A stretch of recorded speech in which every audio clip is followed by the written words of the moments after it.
All right, we'll get going, and if people decide to join, I'm sure they can catch up.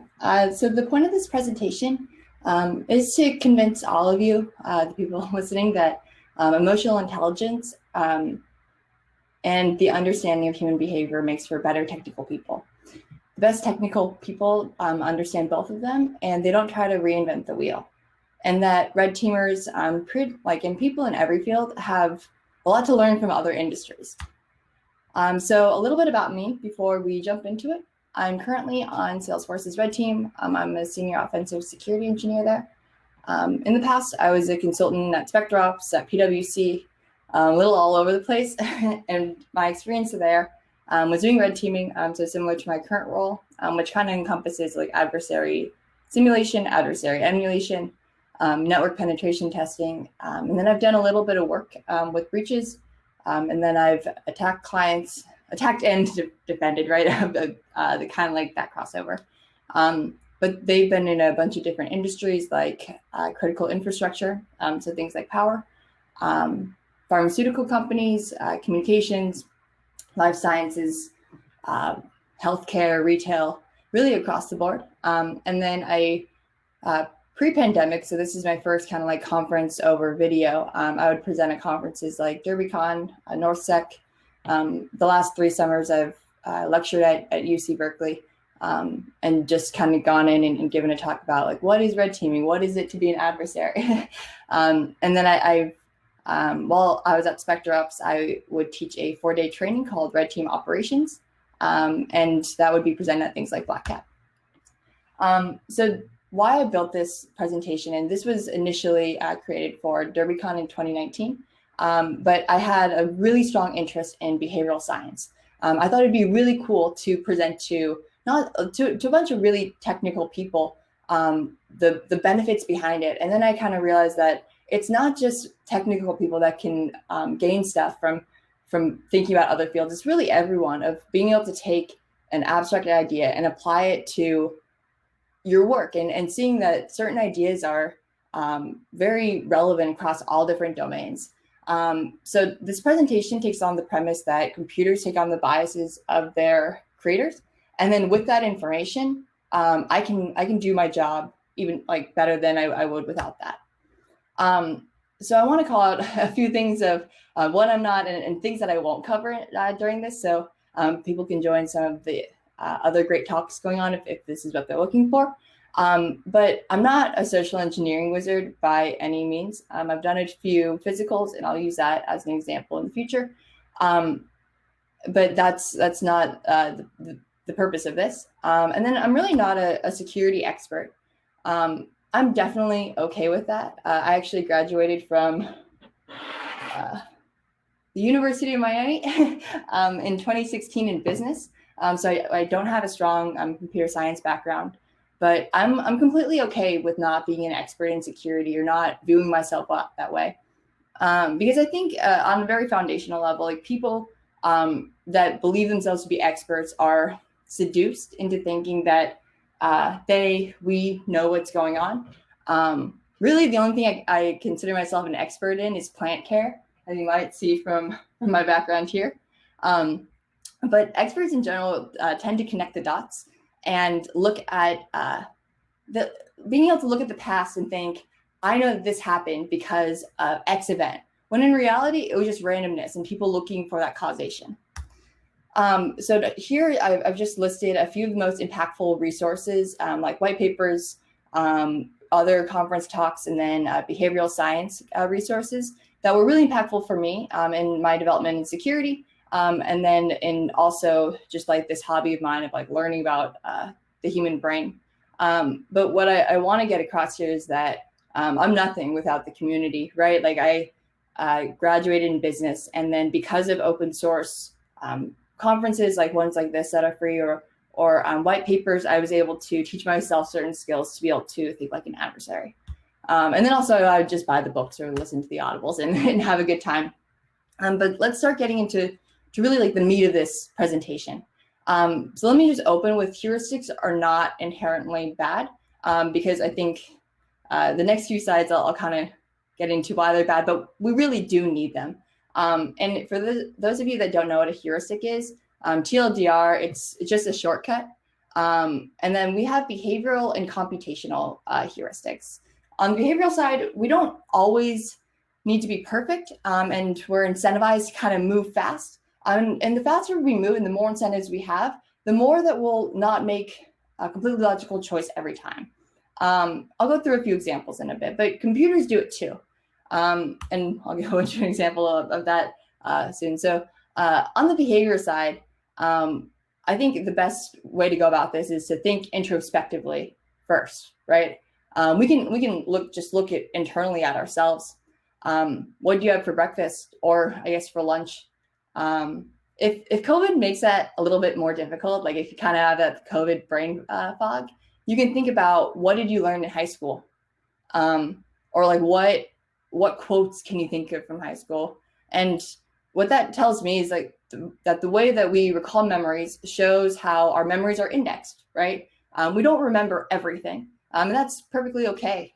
We tend to remember stuff that happened recently, like what we had for lunch, or if you're me, a nice spin drift, or things that happened frequently. So like I remember that mitochondria are the powerhouse of the cell. And for me, it's weird to think that I can still remember all of the lyrics to Fergalicious, but almost nothing from the 4 years of Spanish I took in high school, or Windows command line syntax. I am always going to be Googling that. A coworker of mine, Brian, gave a talk this morning about it's like Linux commands, and that's something that I'll probably just print out too, because it's stuff like that it's very common. I use it every day, but for some reason, I just can't remember it. And the way that we can think about how this relates to computers is browser caching. So the same sort of shortcut is happening there. There's a temporary storage location on your computer. They'll use like HTML files, style sheets, JavaScript, images. And what this will do is it'll display the websites very quickly. So this will reduce the bandwidth usage on both the user side and then also the server side, and it'll allow the page to load much faster, which is usually great, except when it doesn't work, right? So maybe a page has been updated recently, and you'll need to clear the browser cache in order to get the correct information, right? So we can see this in both people, and we can see it in computers. So there's a study done, and we make about 35,000 decisions a day. How does this happen? Because when I first read this, I was kind of flabbergasted of like, what do you mean? I'm not actively thinking that much. I know I'm not. But then when you start thinking about, okay, waking up in the morning, we all have our own morning routines, right? So I get up, I decide what I want to wear. I decide like, do I want to put on normal work pants or stay in my pajamas because it's COVID? I decide about breakfast, and these are actually pretty complex decisions, but it's this cached information in our head. So all of these common tasks and all of the routines that we have, they still are decisions, but instead of actively thinking about it, we're just kind of using our past experiences to drive that. And we will probably not break those habits. So instead, I think it's more accurate to say that we make 35,000 predictions a day. And we still do think about a few decisions, but those are usually very calculated. It's like doing math, right? You remember when you do math because you have to sit there and you're like, okay, a squared plus b squared equals c squared, or whatever math you're doing, any type of thing that takes analysis, and really any new tasks. Those are the decisions that we can actively think about that we're making throughout the day. Maybe like you don't know what brand at a certain grocery store, but then for everything else, you're kind of going through your usual checklist, and you probably won't even bring a checklist. So then what can we do with this information of knowing that we're making all of these decisions? And really, it just like keep on letting our brains do its thing, because if we don't, we'll start getting into this thrashing mode. Information can be really harmful if there's no reason for it. If I'm thinking about myself, like if I'm constantly trying to take on new things, I won't just drop the ball on one thing, I'll drop the ball on everything. I kind of reach that tipping point of there is just too much information and I can't take any of it in and make any decisions moving forward. So I want to go back to that question of who am I? So I'm a beginner, right? I try to have that perpetual kind of noob state of like going in and being like, all right, like let's start from the beginning. I like to remind myself that I'm a business school major from the University of Miami that will now lead adversary simulation assessments at Salesforce. So how do I make sure that I don't thrash during an assessment, that I don't have too much information coming in at one time, and being able to make educated and smart decisions while recognizing that I'm in a constantly changing environment. And at the same time, it's how do I teach people how to not thrash during an assessment? And the way that computers and then also people do that is by creating relationships, demonstrating patterns, so trying to do the same task over and over again, which will like help with like repetition and stuff like that. When doing a red team assessment, I used to get extremely overwhelmed when first landing on a Windows machine because of just the amount of opportunity. Like if we think about all the different ransomware, and we think about all the different ways that you could attack a Windows machine, it's the possibilities are like higher than I can count. So to me, they're infinite. So to prevent thrashing within a Windows environment, I'll use this tool. It's by two previous coworkers of mine, Will Schroeder and Lee Christensen. And what this will do is it'll help me check for certain environment variables that I'll care about. So it takes all of this information and it kind of condenses it into, here are some actionable ways that I can go out and find things to exploit. Here's the actual information that I care about. And I'm drawing on those experts to then go say, hey, if they care about this, maybe I care about this. But really it's just trying to reduce the amount of decisions that I have. So like I mentioned before, like we think that the more information we consume, the better we understand a subject, but it becomes very difficult to distinguish between relevant and irrelevant information. So from like, I'm on the red team and thinking about how do I bypass the blue team? Well, how much data is generated on a network every day, right? How many decisions do they need to make? Because if they're constantly thrashing, that makes my job much easier. And like I said before, information can be harmful if there's no reason for it. So as a red teamer, one tactic I've used in the past is just spray a bunch of information kind of everywhere, draw attention there, and then go out and kind of go down a path that people aren't looking into because it doesn't make as much sense. So then what our brains do is they'll scale assumptions with groups. So if you think about any way that people are stereotyped, that's like a very negative way of thinking about it, but we've learned to react in certain environments. And this is, it can be very helpful. So like I know that if I'm walking alone and I see a group of men coming up to me, I'm going to change my behavior because of the assumptions that I've made. So it's also like a self-defense tactic. Computers use groups to manage Active Directory. And I'm going to be talking about Active Directory pretty in depth. So I'll give a quick explanation about it. Active Directory is everywhere. It's in pretty much every single, or like I can count on like my fingers, how many Fortune 500 companies it's not on. And the scope of Active Directory is massive. So like, let's say a user wants to access a file share. To do that, they'll use Active Directory and Kerberos authentication within that to authenticate and authorize the user to those resources. So then Active Directory will manage the users, it manages the computers, and it manages the different groups within that. Sorry, I just went back a slide.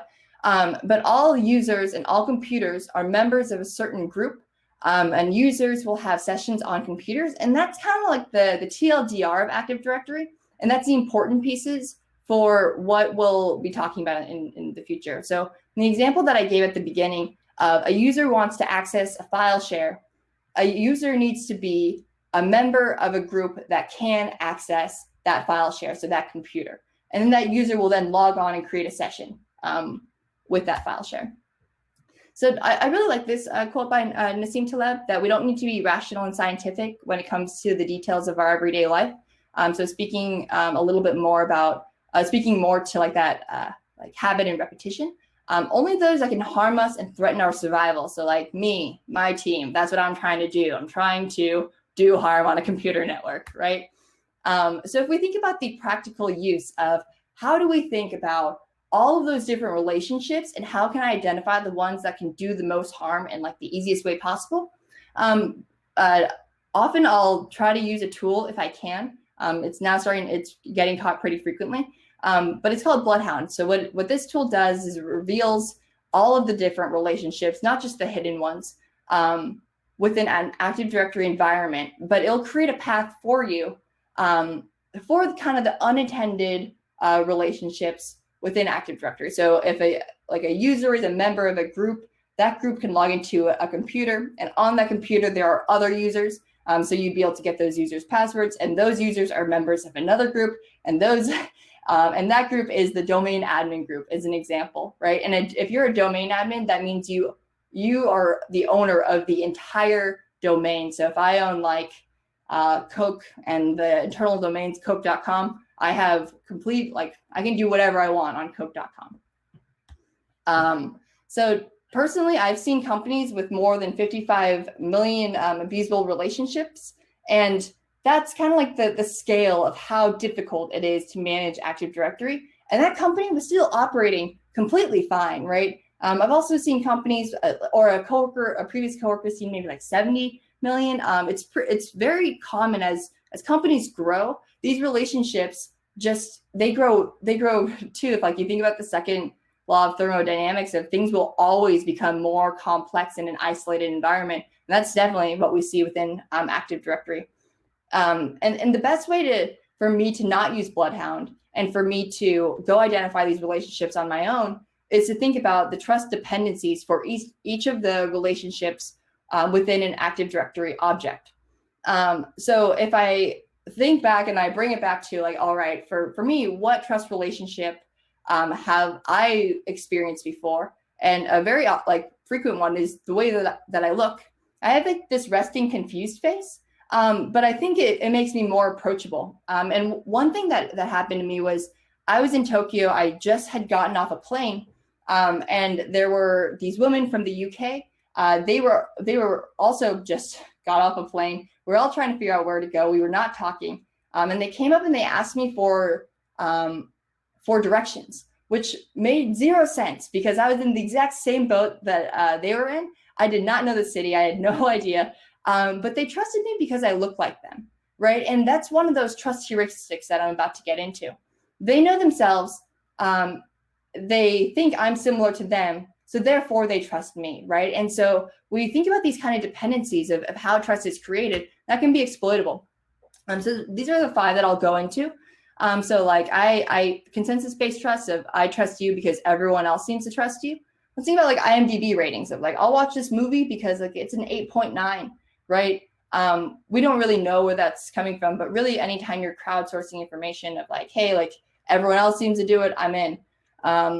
Knowledge-based trust, I know you and I trust myself. Maybe that's getting a movie recommendation from a friend of like, hey, like I know that we have similar interests and I know you as a person, but that doesn't mean that you like the same type of movies, right? There's a policy that says I should trust you. I think of that as like a CEO, like a company says that all employees should trust the CEO, and therefore I will trust the CEO, right? And then that's like kind of following that policy. A control-based trust, if there's a control that enforces your behavior and I trust this control. You can think of it like an audit. I don't know if anyone remembers what happened to Enron in like either the late 90s, early 2000s, when they had poor audit practices, but it was not great. That is the TLDR of that, not great. Authoritative trust, this is like money.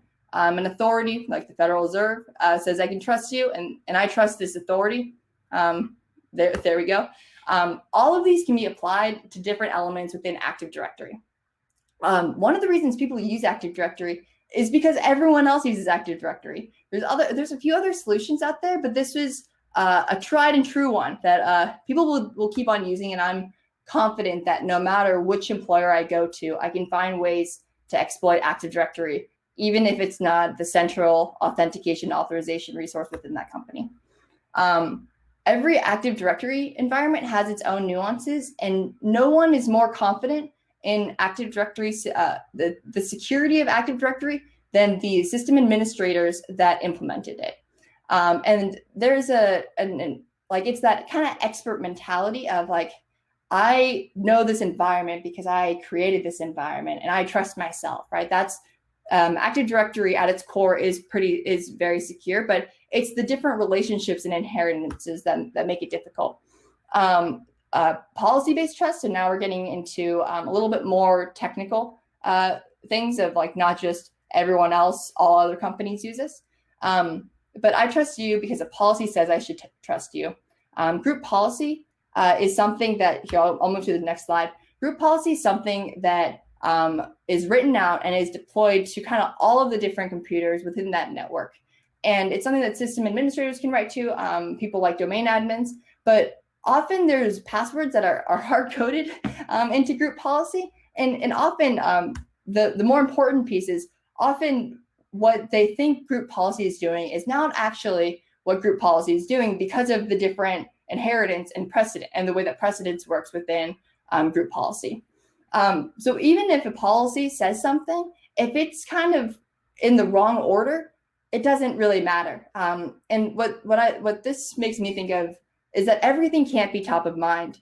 If you have 1,000 statements and a few of the statements contradict one another, well then which one wins? And that's often people will try to fix something within group policy, but not realize that the precedence that's set, it doesn't actually matter. The way that group policy works is last in, first out type of thing within, like, I guess, the overall structure. Because of the difficulties of things like precedence and GPO, there are a lot of different abuse opportunities, like adding local admin accounts, granting a user excessive rights, and kind of stuff like that. So like overall, there are many unintended opportunities for me, consequences for like the client or for the environment that I'm attacking throughout the trust inheritance process. And so it kind of like begs the question of, should we trust Kerberos? Because that's the underlying protocol that handles all of the authentication and authorization. And what trust dependencies exist for Kerberos?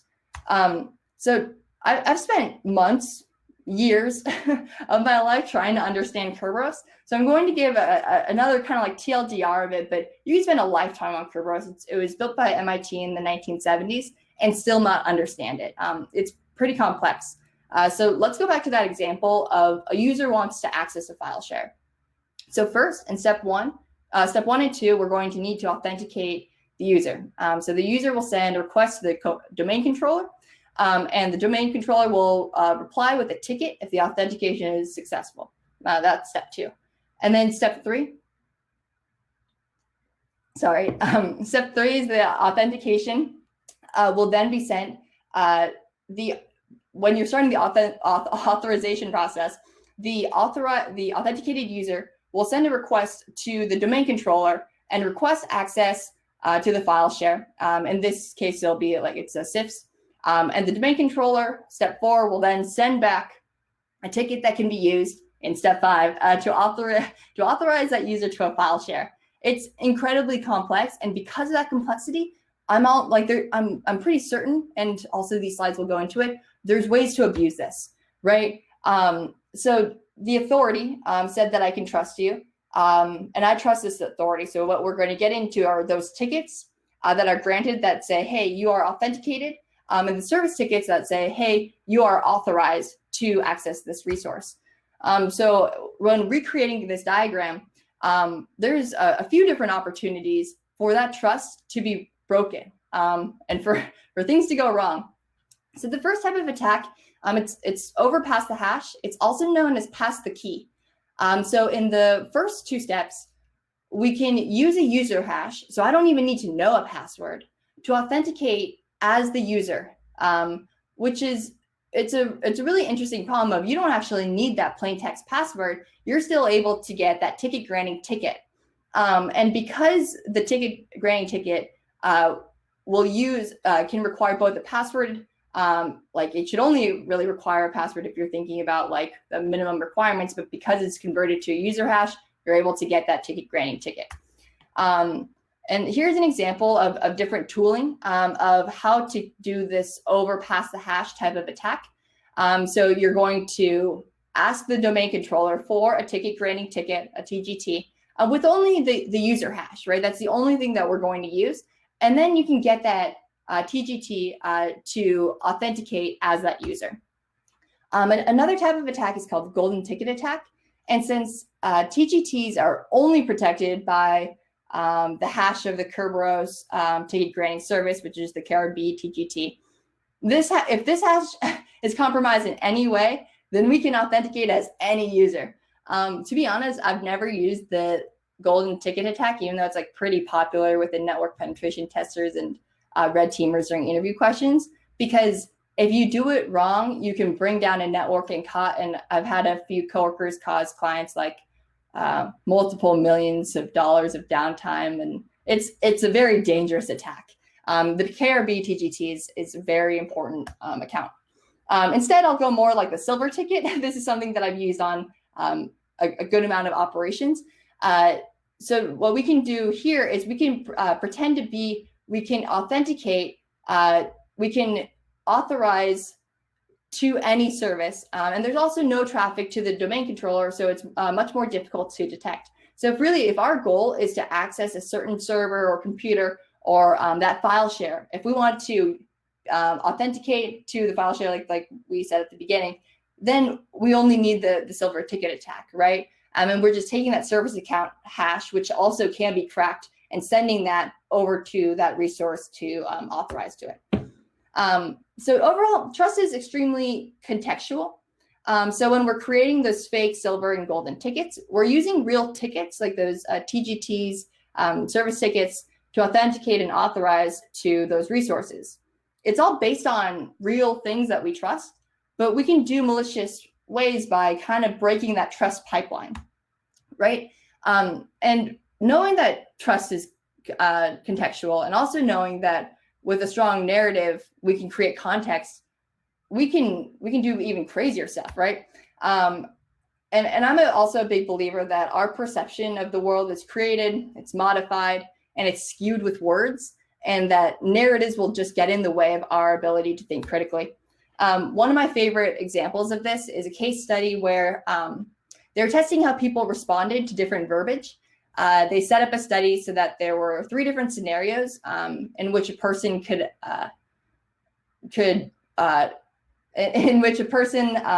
asked to cut in line to make Xerox copies. So in the first example, an actor said, "Excuse me, I have 5 pages. May I use a Xerox machine?" And 60% of people let them cut in line. In the second example, they said, "Excuse me, I have 5 pages. May I use a Xerox machine because I'm in a rush?" And now, because it's like, hey, I'm in a rush, there's a reason, 94% of people let that person cut in line. And in the third example of, "Excuse me, I have 5 pages. May I use a Xerox machine because I have to make some copies?" Like I'll just pause for a moment to have you all think about, like, what percentage of people do you think let them cut, knowing that they didn't actually add, there's no call to action. All they did was add some extra words. The answer is 93%, which even just with a longer narrative, we can shape the reality that we live in, right? And then to bring it back over to the technical side of, like, all right, knowing that we can just add words onto stuff, knowing that we can use narratives to shape our reality, how can that be applied to a red team assessment? So I'm going to go through a simulation of getting initial access and escalating privileges to being that domain admin, that kind of god of a network. So part 1, so trying to get initial access. I'm sitting here from my desk, surrounded by my plants, thinking, all right, how do I get in? And so I'll go through like an example of physical, like when people used to go into buildings, and then also phishing. And when I do this, I leverage assumptions, and I'll let people create rationality. It's a reflection of the representativeness heuristic. One of my favorite examples of this is the Linda problem. And that's Linda's 31 years old, single, outspoken, and very bright. She majored in philosophy. As a student, she was deeply concerned with issues of discrimination and social justice, and also participated in anti-nuclear demonstrations. So what's more likely, that Linda is a bank teller, or that Linda is a bank teller and is active in the feminist movement.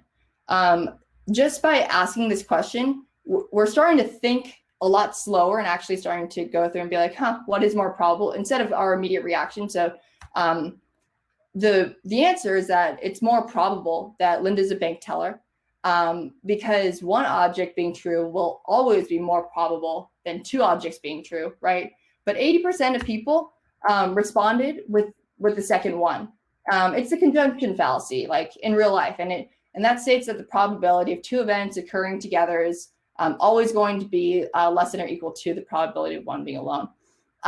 One thing I find it really interesting is that this fallacy still works even when you know these rules, even knowing that the Linda problem and representativeness heuristic exists.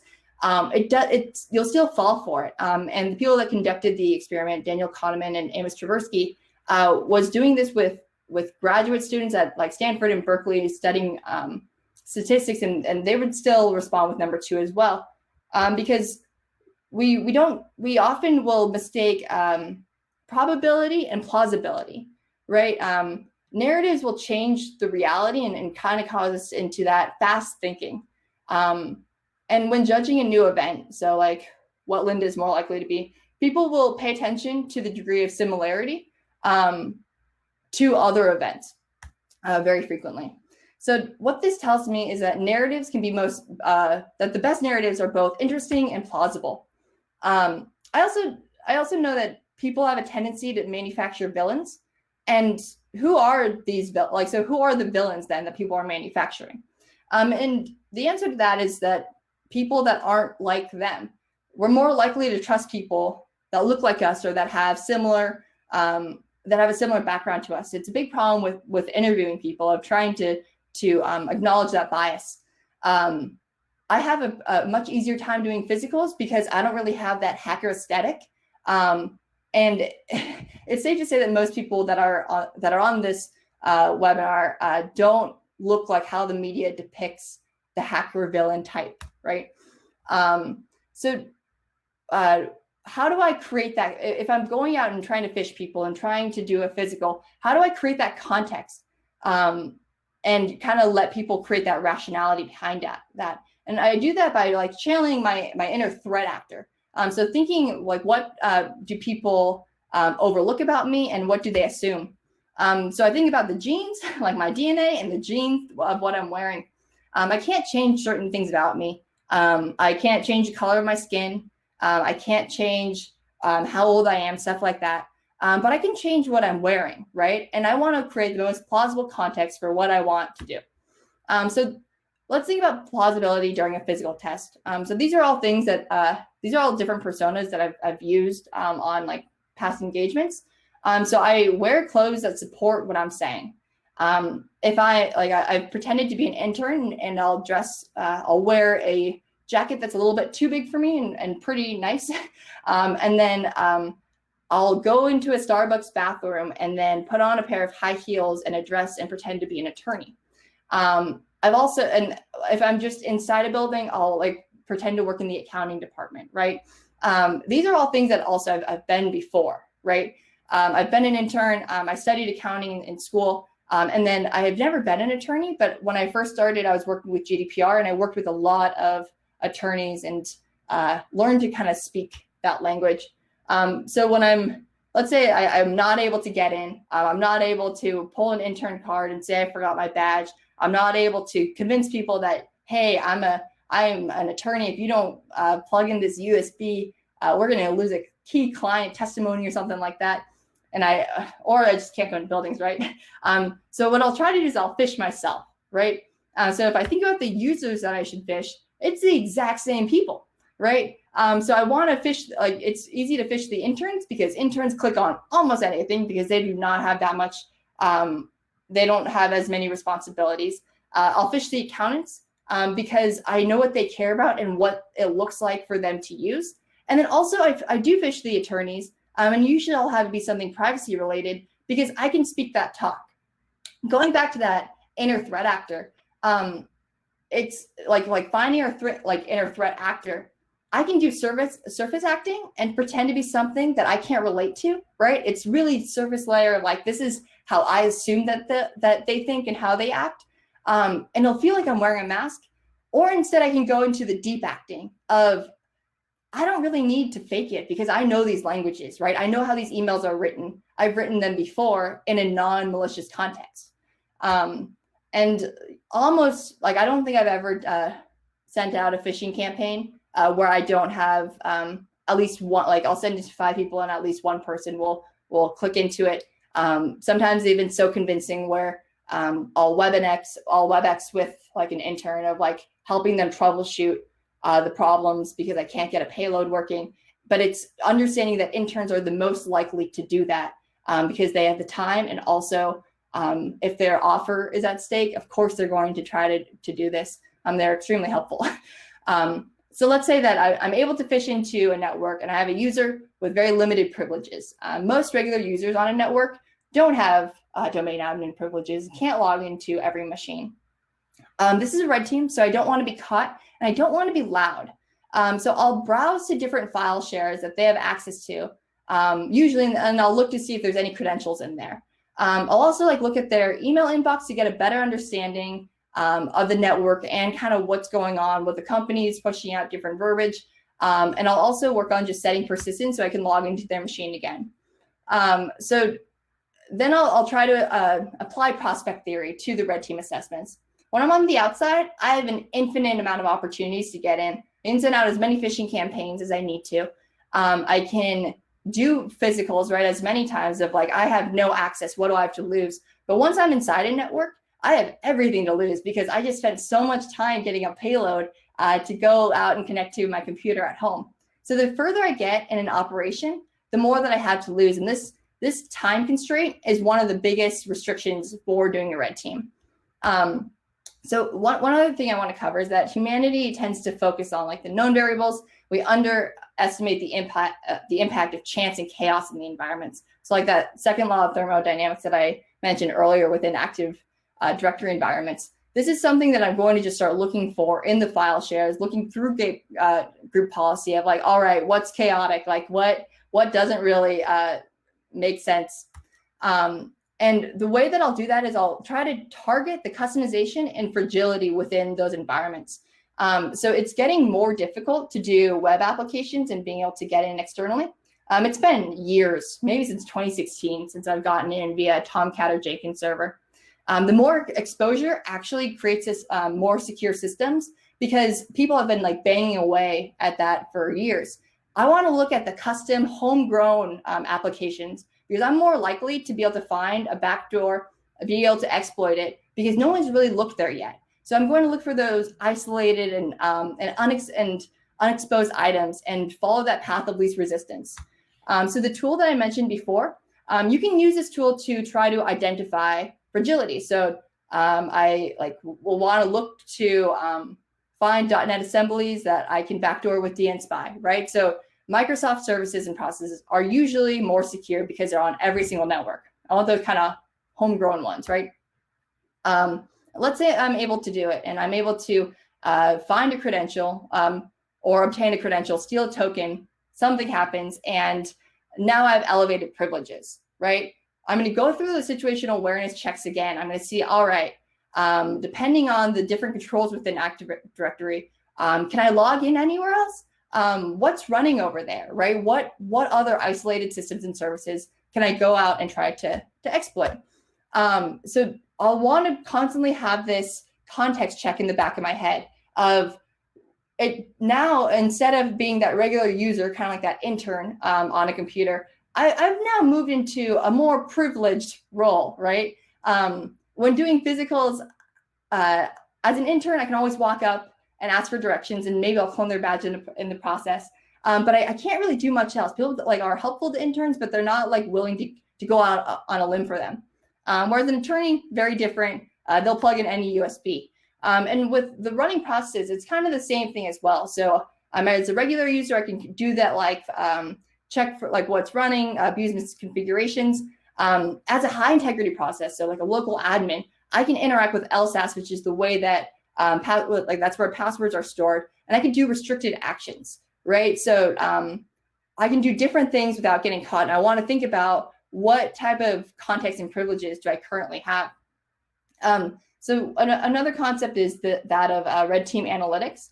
So employing tradecraft that give the appearance of blending in with the most noise-prone events, and that's for incident response types of things. I notice that I'm running short on time, so I'll try to keep these slides a little bit. I'll try to move a little bit faster, but the TLDR of this is that I want to blend in and I want to take things that incident response are looking at and blend in with that so that they overlook it, right? I want to create context for them to receive an alert and just say, it's nothing bad. So let's say that I'm pretty much domain admin, right? I go through all of these different situational awareness checks. What can I do with that? So I know I can touch LSAS.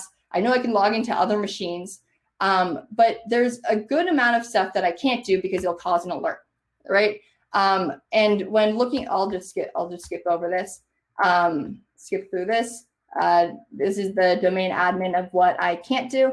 What I can't do is, things that I can't do is just log into I can't do regular user actions. So let's say instead of being an attorney, I pretend to be a C-level executive, right? They will never go up to someone and say that they lost their badge and like ask them for help in certain areas because it doesn't make sense under that current certain context. The same way, if you're running as a domain admin process, you should never be browsing file shares. So having this context and this privilege piece is pivotal to being able to effectively evade detection, because there are a lot of alerts of domain admins or people with highly privileged accounts doing regular user things. So to kind of summarize this overall presentation, I firmly believe that computers take on the biases of their creators, and that we can learn from other fields, in this example, behavioral science, and that because of learning from other fields, thought diversity and people with different backgrounds make for stronger teams. And then one thing that I would highly encourage all of you is don't just take my word for it. Go out and try for yourself. Also, a model's goodness of fit will always increase with the introduction of new variables. So it's that thing of if you see like, hey, I did X thing and Y happened, they're not necessarily related, right? Or I did like X thing and Y thing and then Z happened. You really need to kind of reflect and don't try to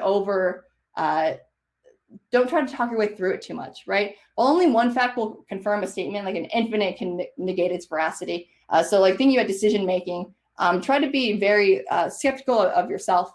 And we can't really rely on fragile perspectives like ceilings and rationality sometimes.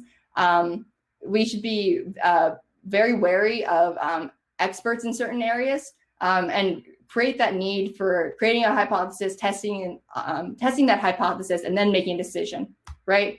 And then also, I've used a lot of metaphors in this presentation, but metaphors can be toxic as well because they oversimplify the matter.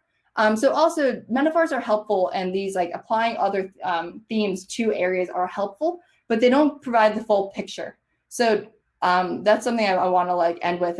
There's a lot of ways to use other skills and apply that to be a better red teamer, but always go back and do that check, that situational awareness of, does this make sense? Because that's really what we want to care about. I don't know. I think we only have like a minute for questions. But if anyone wants to throw it in the chat, please do. Or you can reach out to me. My Twitter DMs are open.